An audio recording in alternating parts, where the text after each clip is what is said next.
எதிர்க்கட்சித் தலைவர் எடப்பாடி பழனிசாமி, அதே போல பாஜக முன்னாள் மாநில தலைவர் அண்ணாமலை குறித்து ஆதவ் அர்ஜுனா ஒருமையில் பேசுவது போன்ற அந்த வீடியோவானது வெளியாகி எதிர்ப்புகள் கிளம்பிய நிலையில அதற்கு பிறகாக இன்றைய தினம் சற்று நேரத்திற்கு முன்பாக ஆதவ் அர்ஜுனா மன்னிப்பு கேட்டு பதிவிட்டிருந்தார்.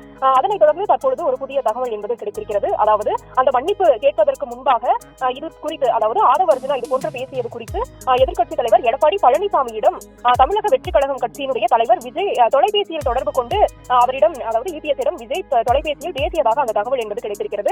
ஆதவ் அர்ஜுனா இது போன்று பேசியிருக்க கூடாது என்று இபிஎஸ்ஸிடம் விஜய் தொலைபேசியில் கூறியதாக அந்த தகவல் என்பது கிடைத்திருக்கிறது.